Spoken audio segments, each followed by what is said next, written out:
So in today's video, we're going to talk about NBA players who actually played in games high. Now, the reason why I find this so interesting is because I've been a huge basketball fan since I was a kid. And when I was a kid, I figured that these NBA players were the epitome of health.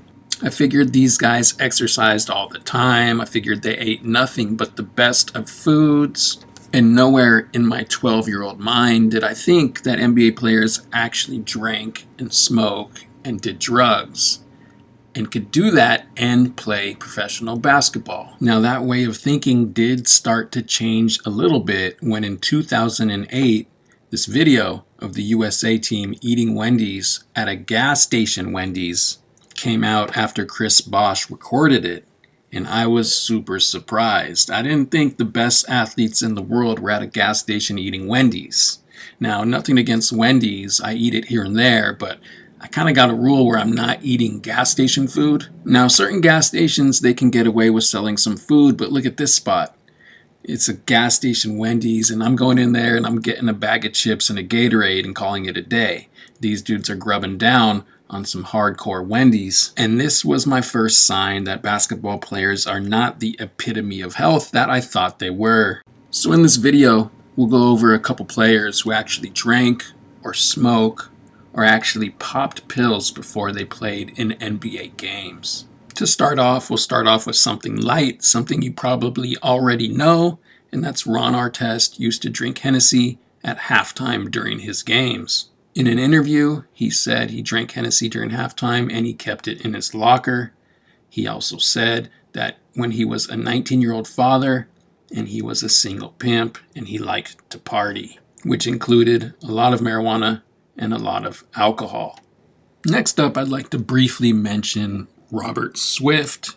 Now, there's no evidence that he played in the NBA drunk or high, but when he got out of the NBA, his life went downhill quickly. Robert Swift was 7'1". He's currently 39 years old, and he went to the NBA directly from high school. He went on to be on the Seattle Supersonics, which turned into the Thunder, 2004 to 2009. So pretty sure that was Kevin Durant's teammate. And the reason why I included him was his drastic downfall from being a millionaire on top of the world to having nothing and living in a house in which I could show you. It was definitely a shocker. This is now his home and his deck filled with dog feces. Right now it's pretty unsanitary and super unsafe to be walking around here. This is his kitchen. Lovely way somebody lives. Lots of pizza boxes. But laying on top of one of those boxes, a photo of the man who used to live here. Former Sonics top draft pick Robert Swift owned this house. Faced with the threat of eviction last week, he left the foreclosed home. But so much was left behind that needed to be removed. Downstairs, there was a box filled with letters from big-time college programs talking about scholarships and majors. Some of them were never even opened. Swift went right into the NBA from high school.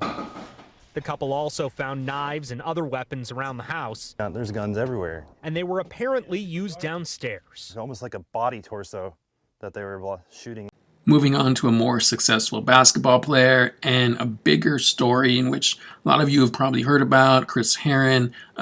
There's a documentary called Unguarded that's really good, that really tells his whole story. And I remember watching this and listening to him talk about how he's on the Boston Celtics and he's chopping up Oxy and sniffing it before actually playing in the games. Times when I would come into the arena playing against Texas or UMass, 12 o'clock, noon, and I'd be in a car with two girls that I had no idea their names and I hadn't slept yet, and I'm doing my last line of cocaine as I'm walking into the arena. So Chris Herren has a wild story. He was actually really talented. His first game at Boston College, he had 14 points and 6 assists and immediately tested positive for cocaine after the game and never played another game for them again. That was the 94-95 season. In 95-96, he didn't play, and he transferred to Fresno State with a coach I'm sure you've heard of, Jerry Tarkanian. Now, that 96-97 year at Fresno State, Chris averaged nearly 18 points and 5 assists per game. In junior season, UMass was coming back for revenge at Fresno. I was out the whole night before. I think it was like a 4 o'clock game. He called me at like 7:30 in the morning. And I know it was high as a kite. And I'm like, you got a game on national television, man, against UMass. Herren on the front court, working against Mack. Takes it inside, space to the Herren. And he played great. Chris ended up playing the 99-2000 season with the Denver Nuggets, and then the 2000-2001 season with the Boston Celtics. Now, the problem is when he went to Boston, that's where he was from. So all of a sudden he had access to all his old friends, his old drug dealers, and it really wasn't a good situation for him. In the documentary, you could listen to him talk about it, and he'll tell you how he would be out front of the Boston Garden in his Celtics warm-up suit, waiting for his drug dealer to give him pills. Chris is currently sober and a motivational speaker, so he has turned it all around. Next up is a light-hearted current story that went viral a few months ago about Lou Williams being drunk during an NBA game. Noon game in New York. My whole shit in New York, I go to a little hookah lounge, have me a couple drinks, I can go and get back to the room. This particular night, I'm doing my shit. It's like 10:30. I'm about to walk out the door. I don't know what happened. A wave of women walked in, like a 40-piece, just everywhere. I got a little carried away. I kept drinking, kept partying. Around, I look up, they turning the lights on. I'm still in there. So most people probably not surprised by Chicken Wing Lou Will getting drunk up in the club and having a game the next Go morning. through my pregame workout. I'm like, I'm still drunk. But I got my big boy face on. I'm trying to, I'm faking through all the movements and shit. Mind you, I come off the bench, so I got about 8 minutes to get my shit together. Extra minute. Lou eventually got into the game, and this happened. Lou Williams, he travels. Back-to-back travels. Had to make a business decision. I'm like, either I'm going to look drunk out here, or I'm going to go tell somebody the truth, and I'm going to go sit the fuck down. I deal with my suspension later on. So I walk up to Doc Rivers. I say, Doc, I'm going to tell you the truth. I'm drunk as fuck. I went too far. I'm sorry. I don't think I can do this shit. And then Doc Rivers looked me square in my eyes. He said, you playing the whole second quarter. Because I need you to sweat that shit out, because I'm going to need you in the fourth quarter, 25 in the fourth. But that was the first time in my career I was really scared, like, I'm going to be on CNN tonight as the drunk basketball player, because I looked it though, like I couldn't hide it. I'm curious if any of you have played basketball drunk. I remember this one time in high school, me and my friends were getting drunk over near the high school, and we went to the gym, and there was a pickup game going on. We were already kind of wasted, and we decided to play, and playing drunk, it's kind of fun. You're not worried about screwing up. You're not worried about all the stuff that's in your head. You're just playing and trying to have fun and don't really give a shit about anything else. So if you've never played drunk, I'd suggest trying it once. That alcohol can really relieve a lot of the pressure that you feel. I remember one time I bowled a 223, and I've never come close to that since. And if you're not aware, 300 is a perfect game, so 223 is pretty good. I left no open pins that night, and that was because I was about 5-6 beers deep. With the advent of social media and now podcasts, it's pretty cool we get to hear stories like this, whereas in the 80s and 90s, we would have never known about stuff like this happening. So I only got 2 more stories for you, so hang in there. One is Gilbert Arenas doing coke while playing an NBA game, and I'll let him tell the story. The NBA, when 2001, cocaine, boom, out of the socks. Boom, boom, boxing out, cocaine patch fall right out of the socks. Now you gotta think, let us think about this. Think about how high or dumb you have to be to play in an NBA game with it in your sock. Not in your locker, not in your bag, in your sock, in the game. On the bench, the 14th and 15th player, Gatorade bottle, 2 Bud Lights, fill it up, drink it by the 4th quarter, sound like fans. And you telling me that you guys in the 80s, bro, think y'all are gonna guard players today and the whole ideal is we fouled you? Gilbert Arenas talks a lot, so I'll take this with a grain of salt.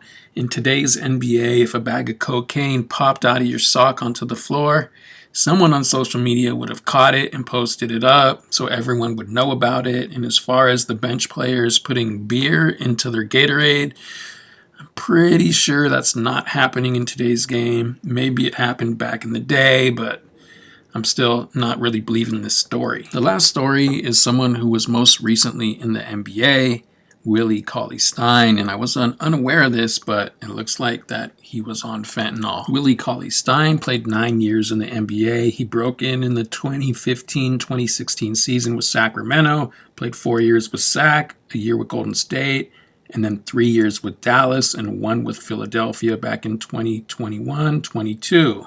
Willie Cauley-Stein admitted he began abusing substances in the summer of 2019 after 3 of his friends were shot, and 1 of which was killed in Sacramento. On top of that, he thought he was going to get a new contract from the Kings, which didn't come, and he had to sign with Golden State. He resorted to what he thought were bootleg Percocet pills to cope. He said that being on a new team, on a bad deal, and then his wife got pregnant, too many things and big changes, I got on the pain pills trying to run away from reality. The number 6 pick of the 2015 NBA draft was taking pills during practice to avoid withdrawal. But little did he know the pills he was consuming were laced with fentanyl. So if you know anything about pills, you know this is super common. In 2025, it's actually really rare to see a pill on the street that's not fake. Now, according to Cauley-Stein, he didn't know he was taking fake pills until he turned himself into a rehab, where they ran some tests and told him that he wasn't on regular Percocets, he was doing fentanyl. I feel like it's pretty safe to say this dude was high in at least a few NBA games. It was last reported that Willie was now sober and trying to get back into the NBA. I would say on the bright side of all these stories, every person has since gotten sober, at least the ones who had really bad drug addictions like Chris Herren, Robert Swift, and Willie Cauley-Stein. I'm sure Big Lou Will is still partying, eating his chicken wings at the strip club. But like I said at the beginning, it was kind of interesting to me since I thought NBA players were the epitome of exercise and health and good eating. And then you find out some of them were drunk, some of them were high while playing NBA games. So this has been your man, The Truth, aka Paul Pierce, aka George Washington, because I cannot tell a lie about people getting high in the NBA. And I'm out.